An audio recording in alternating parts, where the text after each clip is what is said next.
Bueno, es un año donde la relación producto-fertilizante es más que óptima y eso motivó a muchos productores a incrementar la superficie de la fina, sobre todo en trigo, que ha recuperado su área histórica y evidentemente los productores están invirtiendo en fertilización. ¿Cómo se está dando? Sí, claro, tal cual como lo decís. Este año hemos recuperado la superficie en general de fina, sobre todo pensando en el trigo. Creo que el trigo ha sido la estrella. Y bueno, y viendo las perspectivas, tanto desde el punto de vista climático, cómo se está dando desde la siembra, y también pensando en la perspectiva de precio que tiene a cosecha los cultivos, creo que es una muy buena oportunidad, y el productor así lo cree, que piensa, digamos, cuando suceden estas cuestiones, piensa en mejorar la tecnología que utiliza, sobre todo pensando en esto de la fertilización, que es el tema que tratamos hoy, y donde resulta muy propicia la relación, como dijiste, entre la cantidad de kilos de grano que necesita para pagar cada kilo de nutriente, digamos, ¿no? Llámese fósforo, llámese nitrógeno. Estábamos en relación hace un par de años, o 3 o 4 años, de 5 o 6 kilos de grano de trigo por cada unidad de nitrógeno, pensando en fertilización de nitrógeno, pasamos a una relación de 2 a 1. O sea, eso es muy, muy beneficioso.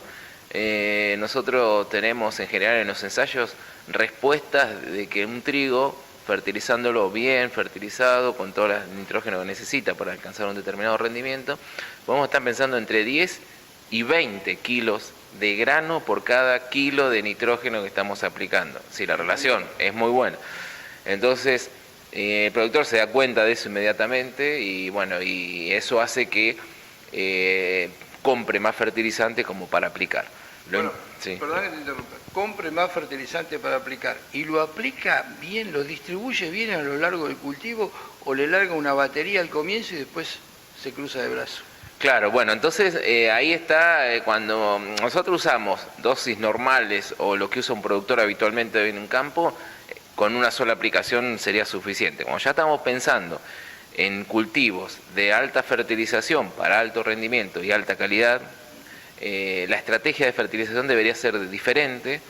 Deberíamos pensar en hacer un plan más ajustado de la fertilización, mejor diagnosticado, o sea, hacer un diagnóstico previo a la siembra de qué nutrientes está necesitando el suelo, cuáles son los deficitarios, y eso después pensar cómo lo vamos a cubrir, digamos, pensando en un rendimiento relativo, digamos, para un determinado lugar, digamos, ¿no?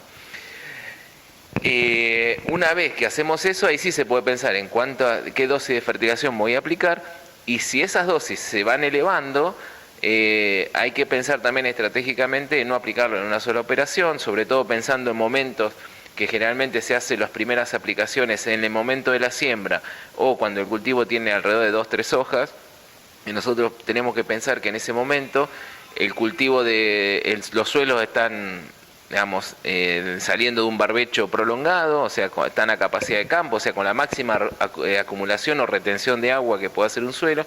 Cualquier lluvia que aparezca en esos momentos, el suelo ya no tiene más capacidad de absorber más agua. Entonces, el agua esa va a drenar, y cuando drena, sea por escurrimiento superficial o por infiltración, va a arrastrar el nitrógeno que va a estar disponible o va a estar soluble en ese momento. Entonces eso hace después que la eficiencia de las fertilizaciones sean bajas, porque llegan o alcanza o se van a lugares que después las raíces no lo pueden aprovechar.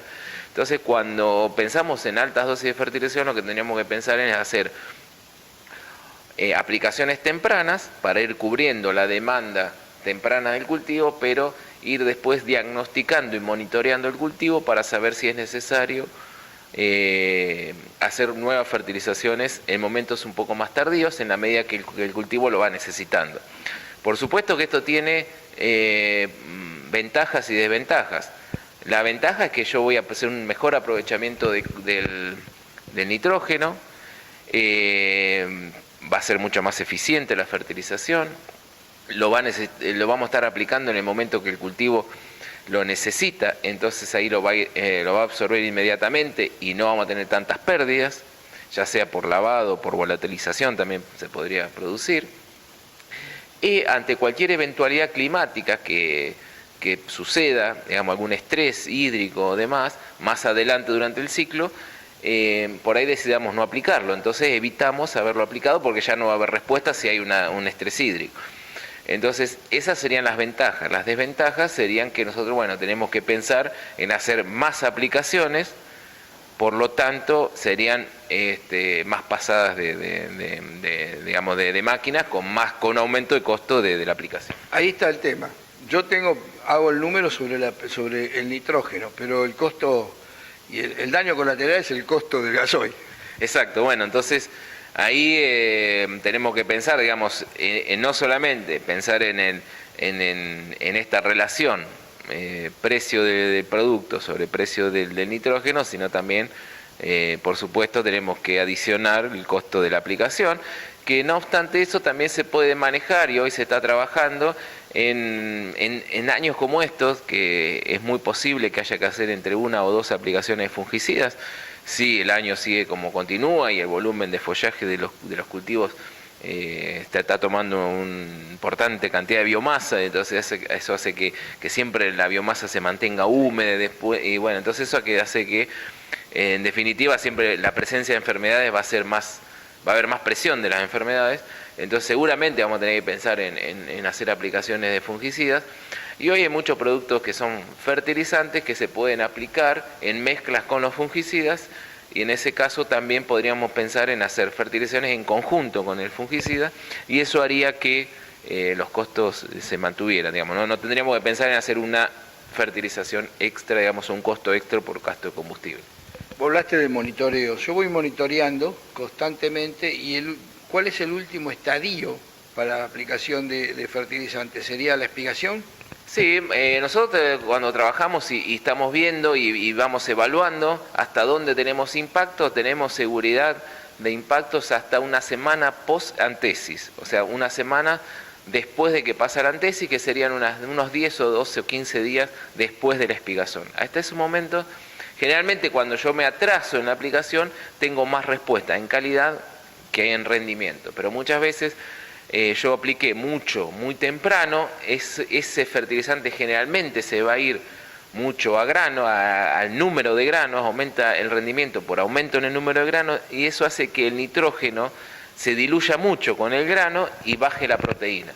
Entonces esa estrategia es muy importante para estos casos donde va a haber muy buenos rendimientos, de aplicar una fertilización que nosotros le llamamos fertilización estratégica foliar o fertilización tardía. Hay distintos nombres que se indica esta tecnología, en donde hacemos una fertilización foliar, o sea, al follaje, no al suelo, que el nitrógeno se absorbe por vía foliar para impactar sobre la calidad, o que no perdamos calidad teniendo rendimientos que sean superiores a 6.000 kilos. Entonces yo puedo tener rendimientos superiores a 6.000 o 7.000 kilos, pensando en que no se me caiga esa proteína, porque hay muchos de los trigos que cuando suman o aumentan el rendimiento a esos valores que estamos hablando, quizás podamos lograr proteína entre 8 y 9, que eso el mercado prácticamente no lo quiere, digamos, lo castiga mucho.